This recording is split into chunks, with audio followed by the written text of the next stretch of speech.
Ang titulo ng pelikula ay Shin Godzilla. Maging handa para sa ilang spoiler sa hinaharap.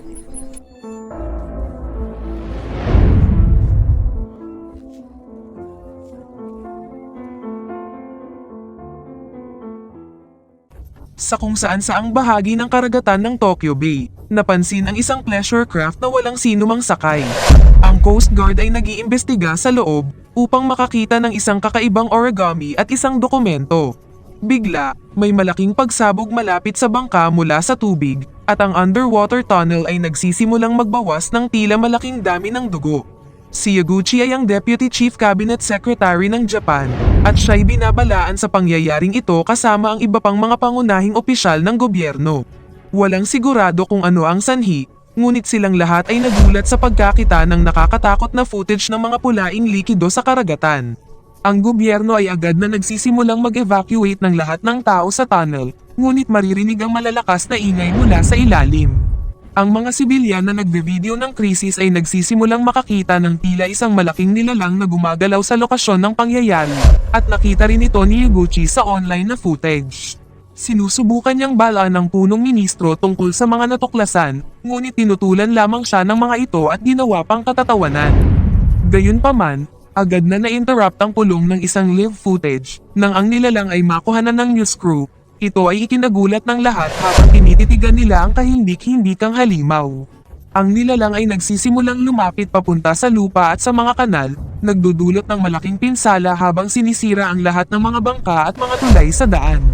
Matapos suriin ng paulit-ulit ang mga footage, nakikita ng mga siyentipiko ang tila mga paa sa nilalang, at binalaan ng punong ministro na maaaring may kakayahan ang nilalang na pumasok sa lupa. Hindi naniniwala ang mga pinuno ng gobyerno na ito ay posible, at pinapayuhan ang punong ministro na patahimikin ang publiko sa press conference upang tiyakin sa mga tao na ligtas sila. Bago matapos ang talumpati ng punong ministro, siya'y agad na binigyan ng abiso na ang nilalang ay talagang nakapasok na sa lungsod. Ang mga tao ay tumatakbo sa takot habang ang mga kalye ay napuno ng kaguluhan, at hinahabol ng malaking nilalang ang lahat gamit ang kanyang napakalaking katawan. Lumalapit ito sa sentro ng populasyon, at tila may malalaking dami ng dugo na tila bumabagsak mula sa mga gills ng nilalang, marahil dahil sa kawalan nito ng kakayahan na huminga ng walang tubig. Nagsisimulang gumawa ng plano ang gobyerno upang pigilan ang nilalang at binalaan ang mga tao sa posibleng panganib, ngunit patuloy pa rin ang pagwasak ng lungsod ng halimaw saan man ito magpunta. Ang napakalaking katawan nito ay nagpapabagsak ng mga gusali tuwing gumagalaw ito at nagdudulot ng malaking pinsala habang iniwan nitong puno ng kalat ang daan. Bagaman mabagal ang paggalaw ng nilalang para sa laki nito at tila sumasayad lamang, ang kakapalan ng Tokyo ay nagpapahintulot dito na magdulot ng malawakang pinsala sa maikling panahon. Iniisip ng gobyerno ang paggamit ng puwersa militar, ngunit binigyan sila ng paalala na dapat munang ilikas ang mga tao sa lugar upang maiwasan ang anumang pinsala. Isinagawa ang isang orden ng paglikas, ngunit ang pagpapalabas ng buong lungsod ng Tokyo gamit ang transportasyon sa takdang panahon ay halos imposible. Sinabihan ng mga tao na iwan ang kanilang mga sasakyan at sundin ang mga tagubilin ng pulisya upang maiwasan ang pinsalang darating sa lungsod. Patuloy na nagdudulot ng pinsala ang halimaw sa bayan habang binabaligtad ang maraming sasakyan habang sumusulyap sa mga pangunahing cruises. Samisilong ang nilalang sa tuktok ng mga gusali at madaling binabagsak ang mga ito gamit ang kanyang napakalaking katawan, pumapatay sa sinumang nasa loob na hindi nakalikas ng maaga. Sa pagkakita sa pinsalang idinudulot ng nilalang, humihingi ang gobernador ng Tokyo ng tulong mula sa Self-Defense Force upang pigilan ang nilalang. Gayunpaman, ang mga batas sa paggamit ng puwersa militar ay pinapayagan lamang sa ilalim ng atake ng isa pang bansa na nangangahulugang ang punong ministro ay dapat gumawa ng isang pagbabago upang makapag-mobilize ng mga hukbo. Sa ilalim ng kakaibang sitwasyong ito, pumapayag ang leader ng Japan na gamitin ang militar sa pamamagitan ng pagpapadala ng mga helicopter upang puksain ang nilalang at ang mga ground troops upang ilikas ang lugar. Patuloy na naglalakbay ang napakalaking nilalang sa buong lungsod, sinisira ang lahat sa kanyang daan, ngunit biglang huminto at bumagsak, marahil dahil hindi ito nakakapaghinga gamit ang kanyang gills. Nalilito ang mga pinuno kung bakit nangyari ito, ngunit napapansin na ang nilalang ay kakaiba ang kilos habang tumatayo ito gamit ang kanyang napakalaking mga paa. Ang halimaw ay nagsisimulang mag-transform ng kulay ng labas nito patungo sa mas malalim na pula, at lumalaki ang mga braso mula sa dating mga fin nito. Kumakalahati ito ng mabilis at nadodoble ang laki bago sumigaw ng galit. Patuloy na lumalapit ang nilalang sa Metropolis, at mataas na higit pa sa karamihan ng mga gusali ngayon na nag-evolve sa susunod na yugto. Mas mabilis at mas epektibo ang paggalaw nito dahil ngayon ay kayang tumayo, na nagtatapon ng mga tren at sasakyan gamit ang buntot na para bang walang katapusang. Dumating ang mga helicopter sa lugar at lumilipad palapit sa nilalang, ngunit napapansin ng mga piloto na iba ang hitsura nito mula sa mga ulat. Sila'y pumosisyon at handa nang magpaputok sa utos. Matapos matanggap ang balita na kumpleto na ang paglikas, iniutos ng punong ministro na mag-atake, ngunit agad namang napansin ng mga sundalo na mayroon pa ring mga tao sa lupa. Iniutos ng leader na pansamantalang umatras ang mga helicopter, hindi handa na isugal ang buhay ng mga sibilyan at madungisan ang pangalan ng militar. Napansin ng halimaw ang mga sundalo na umuurong at sinamantala ang pagkakataon na tumakas patungo sa mga karagatan, pabalik sa Tokyo Bay. Sinusuri ng mga opisyal ng gobyerno ang pinsala matapos umurong ang halimaw, at nadarama ni Higuchi na nabigo nila ang mga tao dahil maaari sana silang kumilos ng mas epektibo. Hinahanap ng militar ang nilalang sa mga tubig, ngunit hindi nila ito matagpuan. Nagmumungkahi ang general na ang tanging magagawa nila ngayon ay maghanda para sa susunod na paglitaw. Naghahanda ang militar upang gamitin ang kombinasyon ng mga tangke, artilyeriya at mga airstrike upang puksain ang halimaw kapag sila'y magtagpo nito muli. Binigyan din si Higuchi ng mga utos na magtambak ng isang task force upang mag-develop ng epektibong hakbang laban sa nilalang. Nagmumungkahi ang biologo na ang halimaw ay may iba't ibang yugto na maaaring mag-transform, at nag-iisip ang iba pang mga miyembro kung saan maaaring kumuha ng enerhiya ang nilalang upang mapakain ang kanyang napakalaking katawan. Ang tanging lohikal na sagot ay tila maaaring biolohikal na magdaan ng nuclear fission. Matapos suriin ang datos ng halimaw, ang koponan ay nakapagtatagumpay na kumpirmahin ang teoryang ito dahil ang nilalang ay nagpoprodukto ng radiation kung saan man ito magpunta, ngunit nangangahulugan din ito na ang mga residente ay nasa panganib ng radiation poisoning. Kinontak si Higuchi ng isang babae na nagngangalang Kayoko, na kinakatawan ng Pangulo ng US, at nais niyang hanapin ng gobyerno ng Hapon ang isang propesor na nagngangalang Goro Maki, na nakakita sa paglitaw ng halimaw.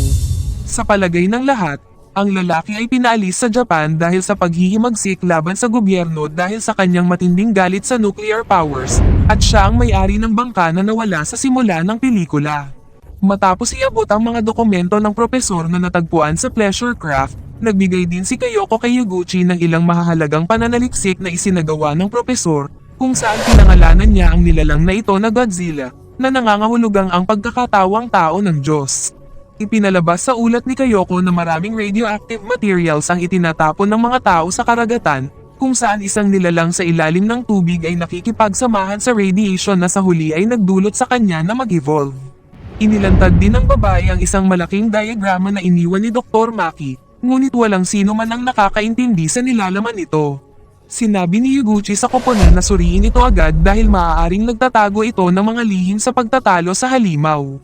Matapos suriin ang radiation na nilikha ni Godzilla, nagulat ang koponan sa pagtuklas ng isang bagong isotope na hindi umiiral sa periodic table, na nagpapahiwatig na maaaring naglalaman ang kanyang katawan ng mga hindi kilalang elemento. Natuklasan din nila na ang halimaw ay may 8 beses na impormasyong genetic kumpara sa tao at kayang mag-mutate ng sarili, na nagpapangyari sa kanya na maging pinakamahusay na nilalang na na-evolve sa planeta. Nagpapalagay ang koponan na ang dugo ng nilalang ay gumagana bilang coolant para sa kanyang radiation, kaya tumakbo si Godzilla pabalik sa karagatan pagkatapos mag-transform, upang palamigin ang kanyang katawan. Sa teorya, maaari nilang pilitin ang halimaw na gamitin ang kanyang nuclear energy, pagkatapos ay mag-inject ng coagulators, pinalalamig ang halimaw gamit ang kanyang sariling cooling system. Bago maisakatuparan ng kanilang mga plano, natanggap ng koponan ang balita na muli nang lumitaw ang halimaw, ngunit ngayon ay visibly mas lumaki ito. Binago rin ng nilalang ang kanyang balat patungo sa isang armor-like material, at binago ang kanyang buntot patungo sa isang malaking armas na mas mataas pa sa kanyang sariling katawan. Lumalakad ang halimaw sa baybayin at sinisira ang lahat sa daan, habang lahat ay tumatakbo mula sa lokasyon. Pumapasok ito sa residential area, at nagdudulot ng mas malaking pinsala kaysa noong huli. Si Godzilla ngayon ay mas mataas pa kaysa sa pinakamataas na mga gusali at madaling sinisira ang mga bahay sa bawat hakbang nito. Patuloy na naglalakad ang halimaw patungo at napagtanto ng mga tao na si Godzilla ay patungo sa Tokyo muli. Ang gobyerno ay nagpasya na dapat silang kumilos agad bago maabot ng nilalang ang kabisera o sirain ng isang pasilidad ng nuclear na magdudulot pa ng mas malaking pinsala. Dahil hindi pa tapos ang plano ni Yaguchi, wala nang ibang pagpipilian ang punong ministro kundi ipadala ang buong lakas ng Hapones na militar patungo sa halimaw. Nagsisimula ang hukbong militar sa paghahanda para sa pagdating ng nilalang at nakaayos ang mga tangke ayon sa plano. Pinapadala ang mga helicopter patungo sa higanti bilang unang bugso ng atake at nagsisimula silang magpaputok gamit ang autocannons na nagdudulot ng maraming tama sa mukha ng halimaw. Ang mga atake ay hindi umuobra kaya't nagpalit sila sa mas mabibigat na mga armas, ngunit nananatiling walang epekto ang nilalang sa mga pagsalakay. Nagbigay ng pahintulot ang punong ministro na gamitin ang lahat ng armas ng militar at nagsisimula ang pagsasanib puwersa sa pagpapaputok ng maraming misail sa mukha ng halimaw na nagdudulot ng walang katapusang pagsabog na bumabalot sa kanyang ulo. Nagulat ang mga tao nang makita na lumabas ang halimaw mula sa usok at nananatiling walang pinsala kahit matapos ang galit na mga atake ng Air Force. Nagsisimula ang militar sa plano B at iniutos sa lahat ng mga tangke na magpaputok sa mga paa ng nilalang na nagdudulot ng sunod-sunod na pagsabog. Ang mga artilyeriya ay nagpapaputok din at nagtamo ng malupit na tama sa mukha ng halimaw, ngunit patuloy pa rin itong lumalakad ng walang anumang tanda ng pinsala. Sa huli, ang sunod-sunod na mga atake ay nakakapagpabagal sa nilalang habang lumalapit ito sa tulay. Sinusugan ng militar ng kanilang pinakamapanganib na armas si Godzilla, at nagsisimula ang mga eroplano sa pagbaba ng mga bomba patungo sa nilalang na nagdudulot ng malalaking pagsabog na bumabalot sa halimaw. Patuloy silang nagbaba ng mga bomba na sumasabog ng galit, at sa huli ay nagsimulang magbago ang takbo ng nilalang. Gayunpaman, ang kanilang mga atake ay lalong nagpagalit sa halimaw, at itinapon nito ang tulay patungo sa mga tangke na nagdulot sa kanila na tumakbo para sa kanilang buhay. Sinisira ng mga konkretong proyektil ang maraming sasakyan at binubuwal ang command post sa parehong oras. Si Godzilla ay lumitaw mula sa alikabok ng walang pinsala, at patuloy na nagtutungo patungo sa Tokyo habang tinitingnan ng militar ang halimaw ng walang pag-asa matapos maubos ang lahat ng kanilang mga armas. Wala na silang ibang pagpipilian kundi humiling sa Estados Unidos na tulungan silang puksain ang halimaw na ito. Inilunsad ng mga Amerikano ang tatlong kanilang mga stealth bombers patungo sa Tokyo, ngunit agad namang napagtanto ng mga Hapones na ang lawak ng pagsabog ay magdudulot ng mas malaking pinsala kaysa sa halimaw mismo. Agad na iniutos ng gobyerno ang militar na ilikas ang mga tao sa ilalim ng lupa upang makatakas sa darating na mga pagsabog. Kinakailangan ding lumayo ng mga opisyal ng gobyerno mula sa lugar dahil hindi nila alam kung magiging matagumpay ang mga Amerikano sa pagtigil kay Godzilla. Samantala, ang napakalaking nilalang ay tumatayo sa gitna ng lungsod, habang ang kanyang katawan ay kumikinang ng pula mula sa radius ayon sa loob. Nagbaba ang mga stealth bombers ng maraming bomba sa nilalang, at nakapasok ito sa balat at sumabog, nagdulot ng paglipad ng dugo sa bawat sulok habang sumisigaw si Godzilla sa sakit. Pagkatapos nito, nagsimulang mag-evolve muli ang nilalang, binabalik ang pula nitong kislap sa loob ng katawan nito patungo sa isang maliwanag na lila. Si Godzilla ay nagbukas ng bibig habang patuloy na kumikinang ang liwanag. Nagsisimula itong magbuga ng itim na usok mula sa bibig na nauuwi sa mga apoy na bumabalot sa buong lungsod ng mabilis, sinisira ang lahat sa daan. Ang mga apoy ay pumukas sa isang plasma beam na sinasabog ng nilalang pataas sa langit, na nagdudulot ng pagkawasak sa isa sa mga eroplano sa proseso. Nagsisimula ang mga Amerikano na magbato ng higit pang mga bomba sa nilalang, ngunit isinara ng halimaw ang bibig at nagpaputok ng maraming beams mula sa likuran nito na sumisira sa mga bomba at sa mga bombers sa parehong oras. Pagkatapos nito, nagpaputok si Godzilla ng isang blast patungo sa lungsod at sinisira ang lahat sa daan, kasama na ang helicopter na sinasakyan ng punong ministro. Nagpapatamba ang laser ng maraming gusali at iniwan ng lungsod sa apoy. Matapos mapagod ang lahat ng kanyang enerhiya, isinara ng halimaw ang sarili at pumapasok sa hibernation habang nakatayo sa mga labi ng lungsod. Nakaligtas si Yaguchi sa atake, ngunit nang bumalik siya sa bagong headquarters, napagtanto niya na nasa kaguluhan ang pamahalaan ng Hapon matapos mawala ang punong ministro at marami sa mga opisyal. Hindi siya handang sumuko, dahil naniniwala pa rin siya na may pagkakataon na pigilan ng halimaw na kasalukuyang nasa hibernation. Isang bagong punong ministro ay agad na itinalaga ng mga nagpapatakbo, ngunit walang isa ang masaya na tumanggap ng tungkulin ng pamumuno sa gitna ng kalamidad na ito. Swerte naman at nakaligtas ang karamihan sa koponan ni Yaguchi sa atake sa Tokyo, at nananawagan ang lalaki sa lahat na subukan ng kanilang makakaya upang iligtas ang Japan mula sa mas malalang pinsala. Nagsisimula ang koponan sa pagtitipon ng iba't ibang coagulants mula sa maraming kumpanya at pagkuha ng mga sample ng DNA mula sa halimaw sa lungsod. Humihingi rin ang pamahalaan ng US na makipagtulungan sa koponan, at natuklasan mula sa mga sample ng dugo ng halimaw na ito ay maaaring mag-reproduce asexually at kumalat sa buong planeta. Narinig ito ng mga siyentipiko mula sa Amerika at agad na nagulat sa kanilang gobyerno, na nagdulot ng desisyon na gamitin ang isang thermal-nuclear bomb upang puksain ang nilalang. Kinakalkula nila na may magandang posibilidad na bantaan ni Godzilla ang hilagang Amerika kung pababayaan itong mabuhay, kaya't pumayag ang UN sa ganitong ekstremong hakbang. Naniniwala si Yaguchi na mayroon pa ring posibilidad na mailigtas ang Tokyo sa kanilang plano na i-freeze ang halimaw, habang kailangang bigyan ng UN ang lungsod ng oras upang ilikas ang mga tao. Nagsisimula ang koponan sa mabilisang pagtatrabaho dahil kailangan nila ng malaking dami ng mga agent na makakapigil at ng angkop na mekanismo upang maipadala ang mga kemikal, ngunit ang pinakamalaking suliranin nila ay nasa pag-unawa sa diagrama na iniwan ni Dr. Maki. Matapos tumingin sa origami na iniwan ng doktor, napagtanto nila sa wakas na ang diagrama ay 3-dimensional at kailangan itong baluktutin upang maunawaan. Si Godzilla ay hindi kailanman nangangailangan ng nuclear waste bilang fuel, kundi umiinom ng tubig at oxygen upang makagawa ng isotope na nagbibigay sa kanya ng kapangyarihan. Ang halimaw ay ang pinakamalaking banta sa sangkatauhan, ngunit naglalaman din ng mekanismo para sa kaligtasan ng tao, dahil kayang baguhin ng halimaw ang tubig patungo sa purong enerhiya. Ibig sabihin nito na maaaring hindi gumana ang coagulant sa nilalang, at kinakailangan nila ang pag-unawa sa molecular structure ng halimaw upang maayos ang kanilang solusyon.